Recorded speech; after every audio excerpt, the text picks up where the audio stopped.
Film diawali dengan diperlihatkan seorang pria bernama Luke. Luke mengunjungi penjara yang terletak di Estonia. Terlihat para tahanan yang terdiri dari penjahat kelas kakap yang sedang berkumpul. Dan tujuan Luke mendatangi penjara itu adalah untuk membeli napi terkuat yang berada di sana. Penjara tersebut dijaga oleh ketua polisi yang korup, yang mana polisi di sana pun mengeluarkan seorang napi bernama Peter.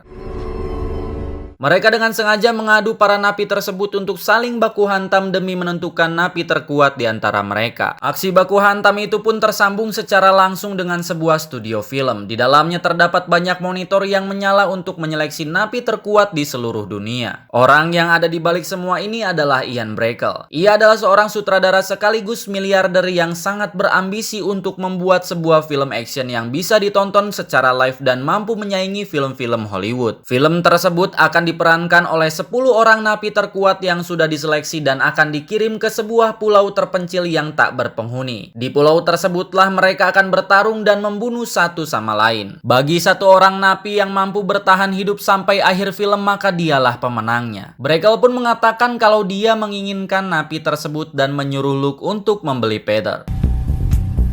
I want him.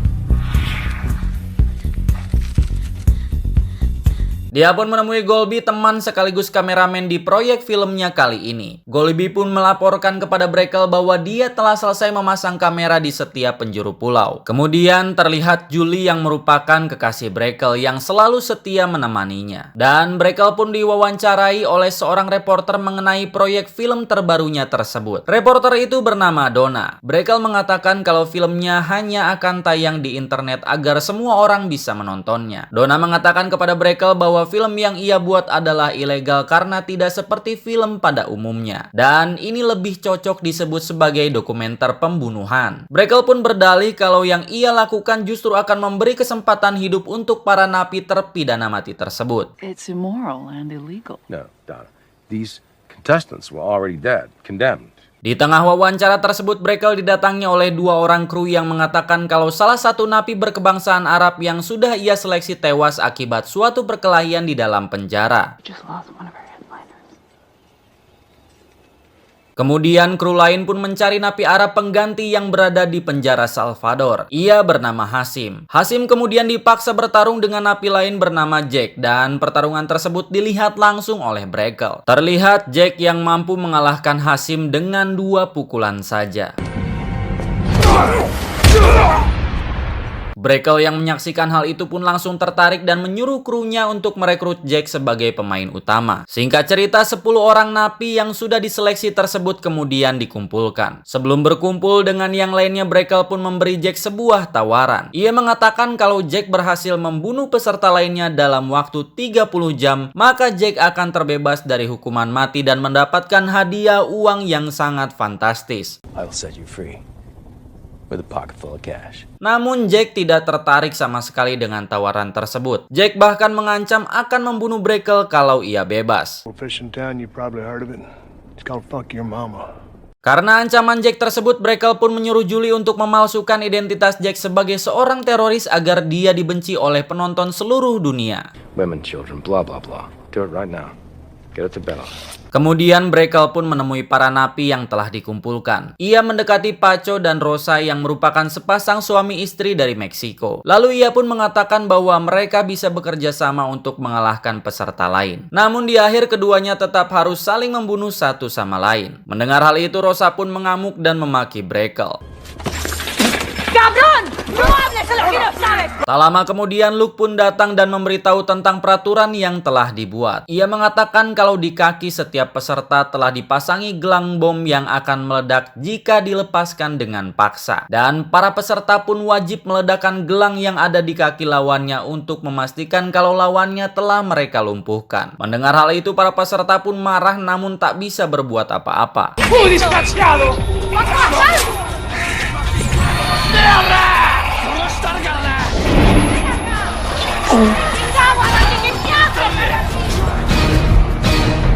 Singkat cerita, para peserta pun dibawa ke pulau menggunakan helikopter. Brackle yang sedang mengawasi di studio pun memastikan semuanya sudah siap, karena film akan segera dimulai. Satu persatu peserta pun diturunkan ke pulau di tempat yang berbeda. Namun salah satu peserta menolak untuk turun. Ia bernama Dominic. Tak lama kemudian petugas pun menjatuhkannya dengan paksa. Open your mouth!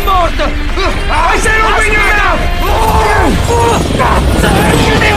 Dominic pun tewas karena ia mendarat tepat di atas kayu lancip. Kini hanya tersisa 9 pemain. Aktivitas di pulau itu pun tersambung dengan studio dan disaksikan oleh jutaan penonton di seluruh dunia melalui streaming. Adegan pun beralih pada seorang wanita bernama Yasanwa. Setelah cukup lama berjalan, ia dihampiri oleh helmet napi dari Jerman. Dan pertarungan pertama pun dimulai.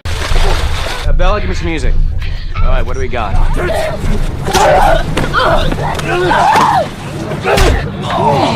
This is hard fucking core, man. Melihat lawannya yang terpojok, Helmet pun mencoba untuk membunuh Yasanwa. Yasanwa pun menikamnya dengan sebuah ranting kayu yang runcing dan dengan sigap menekan tombol gelang milik Helmet.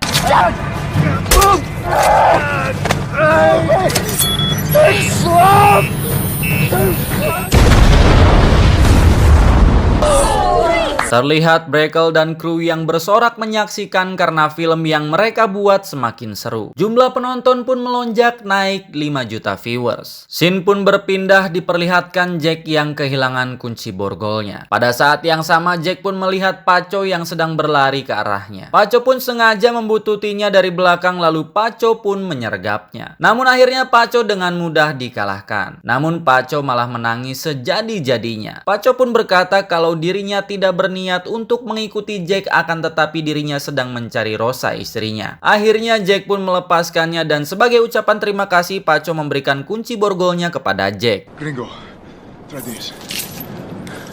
Gracias. Gracias. Di sisi pulau lain terlihat Preston. Di sana dia melihat sesuatu yang diturunkan oleh helikopter. Di dalamnya dia mendapatkan sebotol air, roti, dan sebuah pisau. Tak lama kemudian datanglah peserta lain. Ia bernama Saiga. Saiga mencoba untuk merebut pisau dari Preston. Dan baku hantam pun terjadi.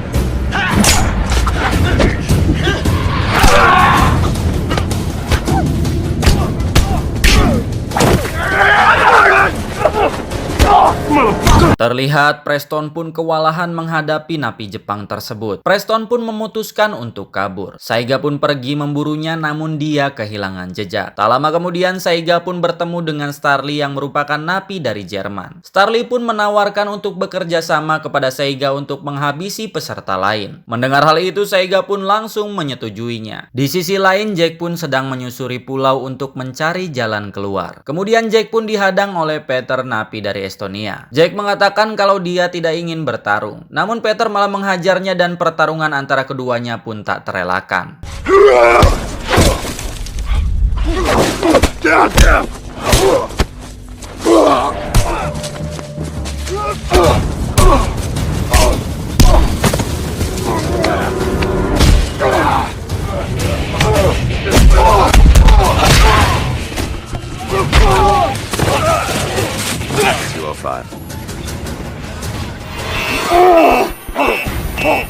Akhirnya Jack pun berhasil mengalahkan Peter. Peter pun tewas meledak dan sekarang pun hanya tersisa 7 pemain lagi. Penonton pun langsung melonjak menjadi 12 juta.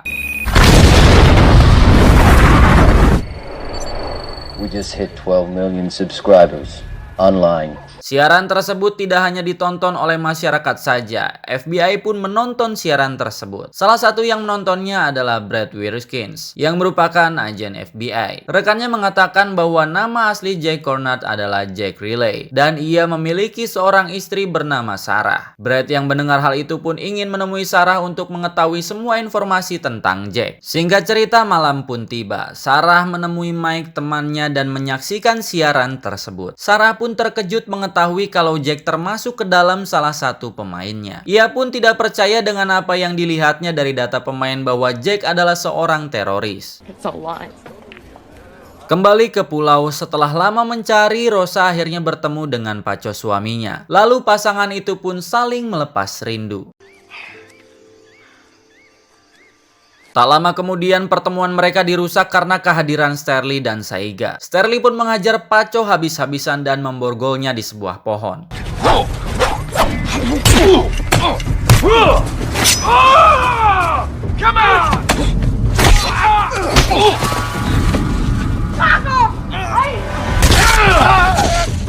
Calm down, calm down. Sterling juga memperkaos Rosa di hadapan Paco. Paco yang menyaksikan hal itu pun hanya bisa berteriak.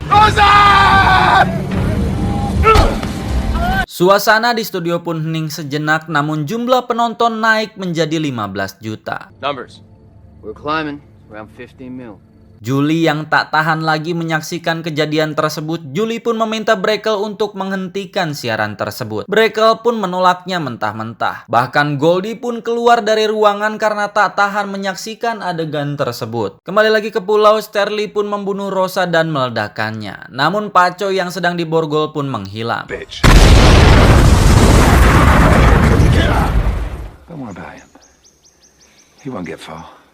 Di malam harinya, Jack menemukan Paco yang sedang dalam keadaan sekarat. Paco pun menceritakan hal mengerikan yang dilakukan oleh Sterling dan juga Saiga. Paco menangis lagi dan memohon kepada Jack untuk membalaskan dendamnya dan Jack menolaknya. Namun Jack akan membantu Paco agar tetap hidup. Jack pun mengatakan kalau dia akan menuju ke menara yang terletak di utara pulau. Ia akan mencari radio untuk menghubungi Sarah kekasihnya. Gotta be a radio in there. Brackle yang ingin mempertahankan keseruan filmnya, ia pun mengirimkan senjata kepada Sterling dan juga Saiga. Kedua napi itu pun semakin bersemangat memburu lawannya karena mendapatkan perlengkapan senjata yang lagi-lagi diturunkan oleh helikopter. We've got a show to put on. Di tempat lain, Yasanwa berhasil merayu Preston untuk bekerja sama dengannya. Di sisi lain diperlihatkan Jack yang menutup gelang GPS-nya dengan besi. Di waktu yang sama, di dalam studio, Brackle dan krunya pun kehilangan jejak Jack. He's not on my grill. I just lost his signal. Kemudian Jack pun memberikan Paco sebilah pisau dan kembali melanjutkan perjalanannya. Tak lama kemudian dia pun menemukan jalan putus. Jack memutuskan untuk memanjat dan menyusuri tali yang menggantung di atas jembatan tersebut. Brackle dan kru yang melihat itu pun mulai penasaran kemana Jack akan pergi. Where's he going? I don't know. Scene beralih ke markas FBI. Atasan agen Brett tiba-tiba meminta agen Brett untuk menghentikan penyelidikannya. Atasannya pun meminta agar agen Brett tidak perlu khawatir dengan Jack, karena Jack Riley adalah agen tentara yang sangat terlatih. Diketahui kalau Jack adalah seorang tentara bayaran yang bekerja dengan pemerintah, yang kemudian dijebak dan ditangkap saat bertugas. So you let him fry in a Central American prison for an entire year. It's politics.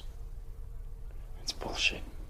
Kembali kepada Brackle yang kembali kehilangan jejak Jack. Mereka pun khawatir kalau Jack sedang menuju ke studio. Setelah lama berjalan, Jack pun sudah berada di dekat studio. Dan Jack pun langsung melumpuhkan beberapa anak buah Brackle yang berada di sana. Kemudian Jack pun langsung saja menaiki menara dan mencari sebuah radio.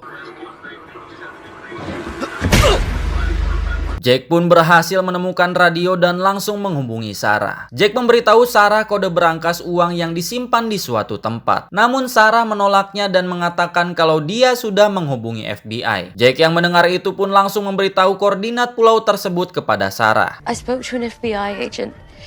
Where are you? I write this down. 282.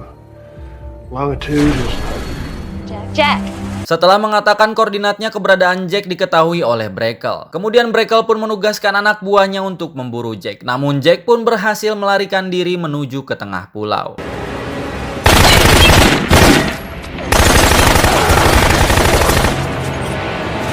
Di sisi lain, Sarah pun memberitahu agen Brett tentang koordinat tersebut. Riley's contacted Sarah Kavanaugh with a coordinate. Di lain tempat terlihat Yasanwa dan Preston sedang bersantai di depan api unggun. Saat Preston lengah, Yasanwa pun dengan cepat melepas tanda merah yang ada di pergelangan kakinya. Kemudian Yasanwa pun berlari dan Preston pun tewas meledak. Lalu kemudian Brackle pun memindahkan kamera ke arah Paco. Terlihat Sterling dan juga Saiga yang sedang menghajar Paco dengan tragis. Golby pun keluar karena tak tahan menyaksikan hal itu. Tak lama kemudian Julie pun menghampirinya dan mengatakan kalau ini harus segera dihentikan. Goldie, we have to stop this. Mereka berdua kemudian mengatakan hal tersebut kepada Brackle. Lagi dan lagi Brackle pun menolaknya karena dibutakan oleh ambisinya membuat film yang sukses. I was trying to save you. Jack melihat sahabat barunya diperlakukan dengan sangat tragis sampai mereka pun membakar mayatnya. Kemudian Jack pun mengucapkan dua kata. Permainan dimulai. Game on.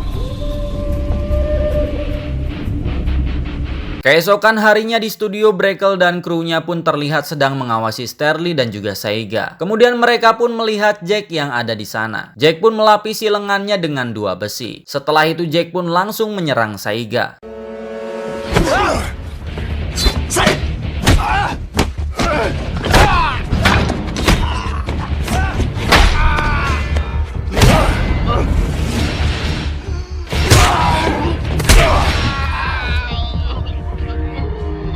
Sterling sendiri pun terlihat ingin memanah Jack, namun Jack yang menyadari hal itu, ia langsung bersembunyi di sebuah bunker. Ternyata di dalam bunker tersebut terdapat Yasanwa. Sterling yang melihat hal itu pun langsung melepaskan anak panahnya hingga mengenai Yasanwa.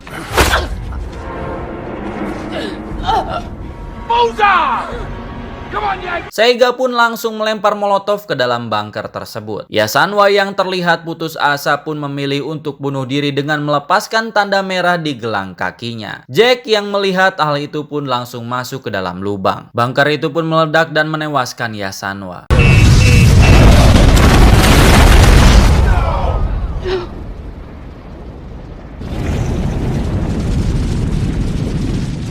Semua penonton pun mengira kalau Jack ikut tewas. Sterling dan Saiga yang melihat hal itu pun langsung berpikir untuk saling membunuh. Saiga lari dari Stanley dan tiba-tiba Jack muncul. Penonton yang melihat hal itu pun kembali bersemangat, terutama Sarah kekasihnya.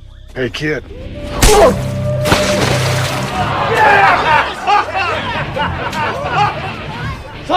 Let's go, sweetheart.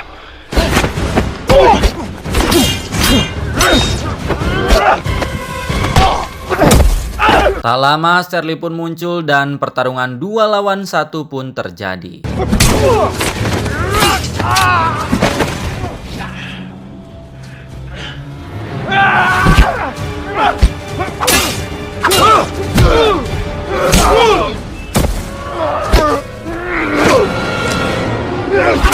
Akhirnya Saiga pun tewas di tangan Jack. Melihat hal itu, Sterling pun kabur. Dalam keadaan terpojok, Sterling pun terjun dari tebing. Jack yang melihat hal itu pun ikut terjun untuk memastikan Sterling tewas.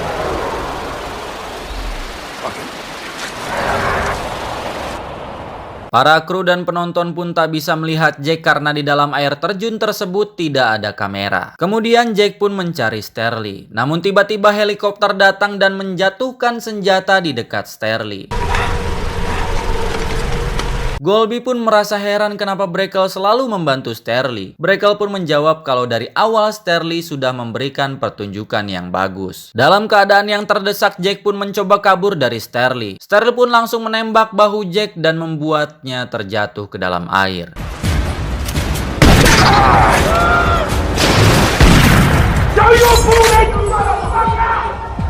Saat Sterling mencari Jack, ia menemukan 2 orang kameramen yang sedang bersembunyi. Kemudian dia pun langsung menembak keduanya hingga tewas. Saat Sterling lengah, Jack pun muncul dan langsung menghajarnya.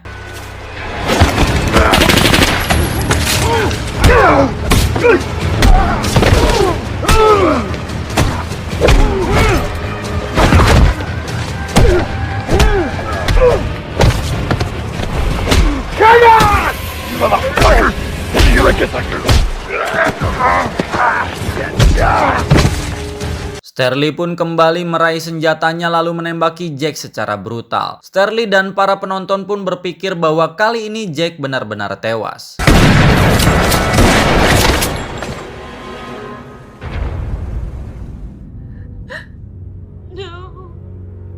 Kemudian TV lain pun menyiarkan wawancara Brackley dengan Donna. Donna pun mengatakan bahwa film yang mereka saksikan adalah peristiwa yang sangat tragis dan tidak berperi kemanusiaan. Kata-kata tersebut membuat para penonton merasa bersalah. I realized my reaction was simplistic. I am sad. Until tomorrow, this is Donna Sereno. Diperlihatkan di markas FBI agen Brad yang mengatakan kalau rekannya telah menemukan titik pulaunya. Namun dengan nada kecewa ia mengatakan kalau semuanya sudah terlambat. It's too late.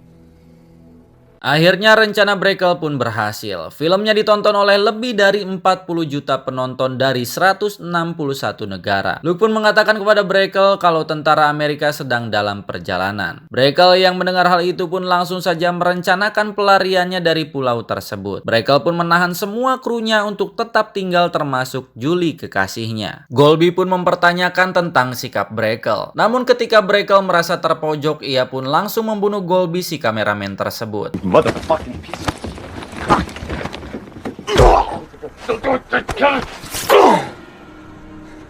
Tak lama setelah itu Sterling datang dan Brackle pun langsung saja melepaskan gelang yang ada pada Sterling. Hal itu pertanda kalau Sterling telah bebas dari hukuman matinya. Sterling pun menagih uang kemenangan yang dijanjikan oleh Brackle. Namun Brackle menolaknya dan mengatakan kalau dirinya lah yang telah membuat Sterling menang. Kembali kepada Jack yang ternyata dia masih hidup. Jack pun berusaha sekuat tenaga untuk bangkit. Namun di sisi lain Sterling masuk ke studio dan menembak semua kru hingga tewas. Fucking coward! Fucking coward!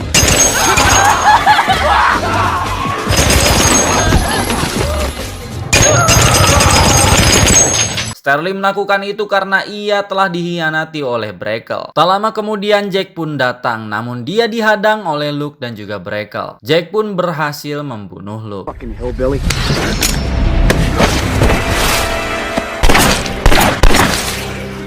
Namun sayangnya Brackle berhasil melarikan diri dan saat Sterling akan membunuh Julie, Jack pun muncul. Pada akhirnya Sterling pun tewas di tangan Jack.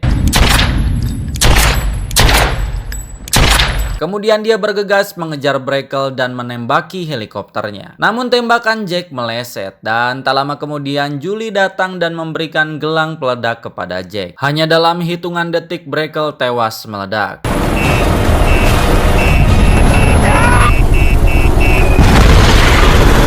Julie pun memberikan kunci untuk melepaskan gelang yang ada di kaki Jack. Dan film pun berakhir. Di akhir film Jack pun kembali kepada Sarah kekasihnya. Pesan yang dapat disampaikan dari film ini adalah janganlah terlalu berobsesi dan berambisi yang berlebihan. Karena semua itu hanya akan memakan banyaknya korban.